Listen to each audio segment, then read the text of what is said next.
আসসালামু আলাইকুম। আশা করি সবাই ভালো আছেন।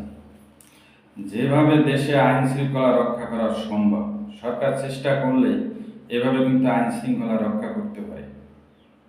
কিভাবে আসুন আমরা কিছু বিষয় আলোচনা করি।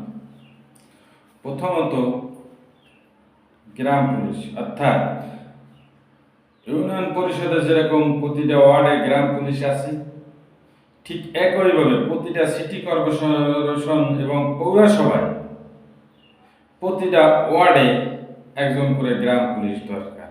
কারণ একটা সিটি কর্পোরেশন এরিয়া অনেক বড়, একটা পৌরসভা এরিয়া অনেক বড়।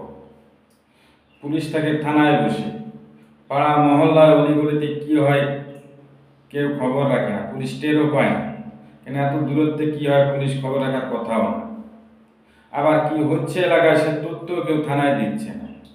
এই কারণে সিটি কর্পোরেশন এবং পৌরসভা এলাকায় প্রতিটি ওয়ার্ডে গ্রাম পুলিশ দরকার, যাতে করে আইন শৃঙ্খলা রক্ষায় আরো সহায়ক হবে, পুলিশ ইনফরমেশন পাবে।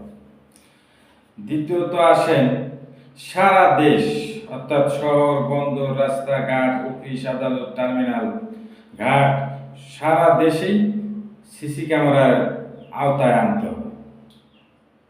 সিসি ক্যামেরার আওতায় যখন আসবে তখন যে কোনো জায়গায় যে কোনো অপরাধ ঘটুক না কেন সেটা কিন্তু ধরা পড়বে।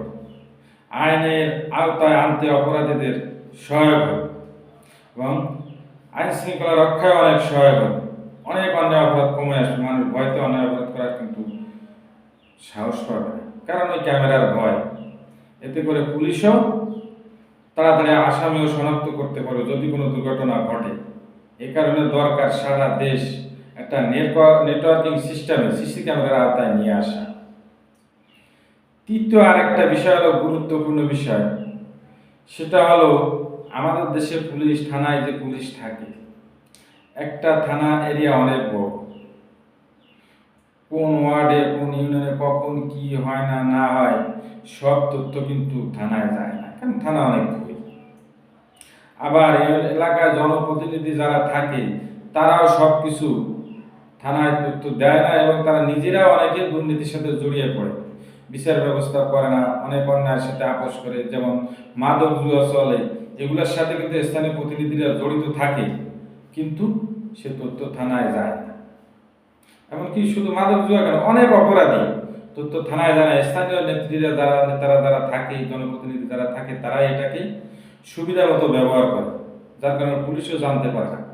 আর এই কারণেই কিন্তু দেশে অন্যায় অপরাধ অনেক বেড়ে গেছে। তাই কি করা উচিত, প্রতিটা ইউনিয়নে অন্তত প্রাথমিকভাবে দুজন করে পুলিশ, একটা করে ইলেকট্রিক মোটরসাইকেল, এবং সিটি কর্পোরেশন এলাকা, পৌরসভা এলাকা প্রতিটি ওয়ার্ডে দুজন করে পুলিশ, একটা করে ইলেকট্রিক মোটরসাইকেল।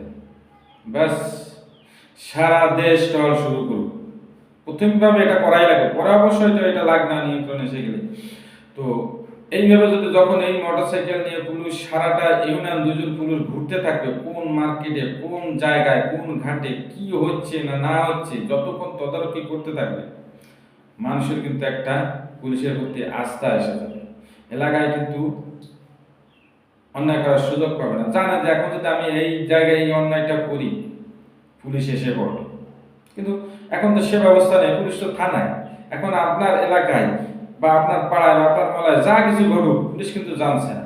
আর যখনই পুলিশ মোটরসাইকেল নিয়ে প্রতিটা অলি গলি টহলের ব্যবস্থা হবে, ঘোরার ব্যবস্থা হবে প্রতিটা ইউনিয়নে বা প্রতিটা সিটি কর্পোরেশন পরিষদের প্রতিটা ওয়ার্ডে, যখন পুলিশ সর্বক্ষণ ঘুরতে থাকবে, তখন কিন্তু আর এই অপরাধীরা সাহস পাবে না।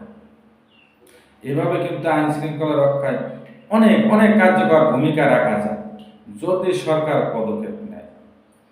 এই ব্যাপারে আপনাদের কি মতামত অবশ্যই জানাবেন। ভালো থাকবেন, সুস্থ থাকবেন। আল্লাহ হাফেজ।